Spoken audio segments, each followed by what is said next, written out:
আমি তেলটা কড়াইয়ে দিয়ে দিচ্ছি। এখানে তেলটা গরম করতে দিয়েছি।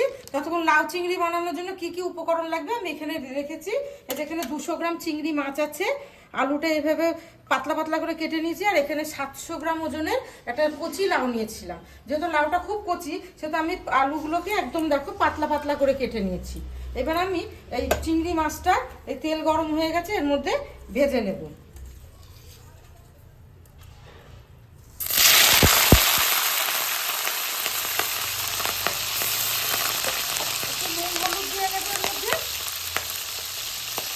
হলুদ দিলাম,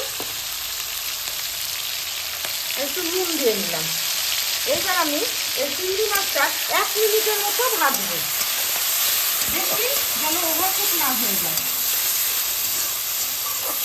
ভাজা হয়ে গেছে, আমি একটা পাত্রে তুলে নিচ্ছি।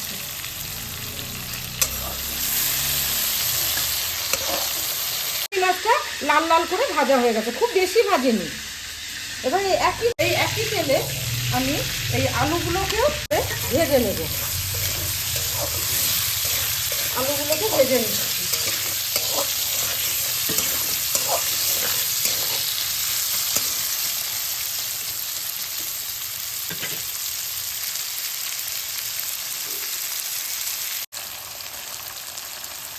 লাল লাল করে ভেজে নিয়েছি।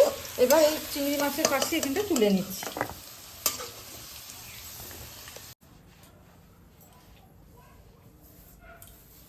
পর যে তেলটা আছে ওর মধ্যে আমি একে একে ফোড়নগুলো দিয়ে দেবো। প্রথমে শুকনো লঙ্কা, তারপরে তেজপাতা, এবং এই ছোট চামচে 2 চামচ কালো জিরে,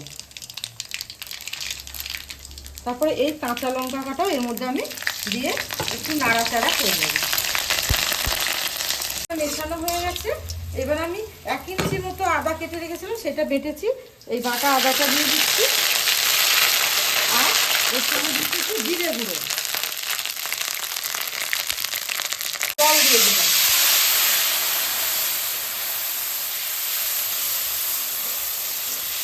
এবার এই মশলার মধ্যে আমি একটু হলুদ গুঁড়ো দিয়ে দেবো, একটু জিরে গুঁড়ো, আর একটু কালার করার জন্য একটু কাশ্মীরি লঙ্কার গুঁড়ো দেবো। এটা ভালো করে নাড়িয়ে নিয়ে ভালো করে একটু কষিয়ে নেব।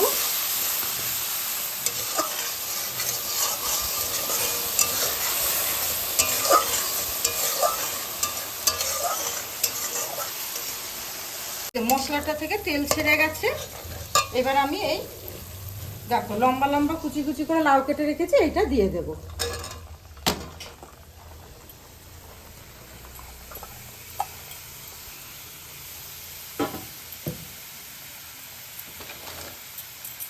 এবার আমি নুন দেব পরিমাণ মতো, তাহলে লাউটা থেকে জলটা ছেড়ে যাবে, আর এই লাউয়ের জলেই এটা রান্না হবে, আলাদা করে কোনো জল দিতে লাগবে না। গ্যাসটা একটু জোরে করে দেব লাউ থেকে জলটা ছাড়ার জন্য। আর এই মশলাটা আমি ভালো করে এই লাউয়ের মধ্যে মিশিয়ে নেব। লাউটা মশলার সঙ্গে ভালোভাবে মিশে গেছে, আর দেখো এই যে জল ছাড়তেও শুরু করছে। জলটা ছেড়ে গেলে আমি এর সঙ্গে আলুটাও মিশিয়ে নেব। ঢাকনা চাপা দিয়ে এই যে লাউয়ের জলটা দেখো বন্ধুরা কি সুন্দর বার হয়ে গেছে, পুরো লাউয়ের জল। আমি কিন্তু জল দিইনি এই তরকারিতে। এইবার আমি এই যে জল বার হয়ে গেছে লাউ থেকে, এর মধ্যে আমি এই ভেজে রাখা আলুটা দিয়ে দেব।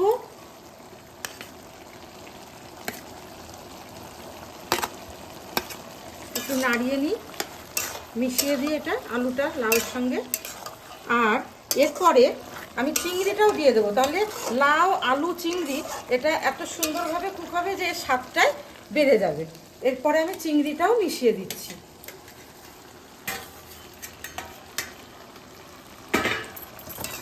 ভালো করে লাউ আলু চিংড়িটা আমি এই কড়ার মধ্যে মিশিয়ে দিচ্ছি। আর এই যে জলটা ছেড়েছে এই জলটাতেই পুরো রান্নাটা রেডি হয়ে যাবে, সিদ্ধ হয়ে যাবে, আলাদাভাবে কোনো জল দিতে লাগবে না। এবার আমি ঢাকনা চাপা দিয়ে দেবো, তাহলে লাউ আলু আর চিংড়িটা ভালো মতো সিদ্ধ হবে।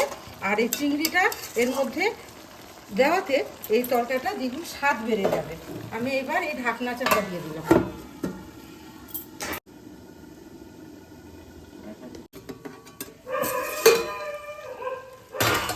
দেখো লাউ দিয়ে যতটা জল বার হয়েছিল সবই শুকিয়ে গেছে, আর আলুটাও সিদ্ধ হয়ে গেছে। লাউটাও খুব ভালো সিদ্ধ হয়ে গেছে, চিংড়ি মাছটাও এর সঙ্গে ভালোভাবে মিশে গেছে। এইবার আমি এর মধ্যে একটু, লাউ তরকারি মিষ্টি মিষ্টি খেতে ভালো লাগে, আমি একটুখানি চিনি দিয়ে নিচ্ছি। চিনিটা ভালোভাবে মিশিয়ে দিতে হবে। তারপরে ঘিটা দিচ্ছি, অল্প পরিমাণ ঘি দিলাম, এটাও মিশিয়ে দিচ্ছি ভালোভাবে। আর একদম সব শেষে আমি এই যে গরম মশলা, এইটা একটু উপর দিয়ে ছিটিয়ে দিচ্ছি।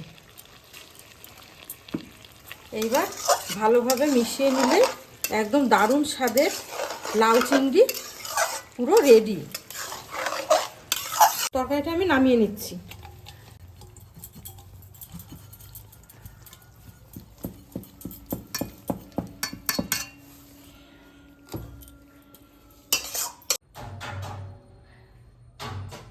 মা তরকারি দাও।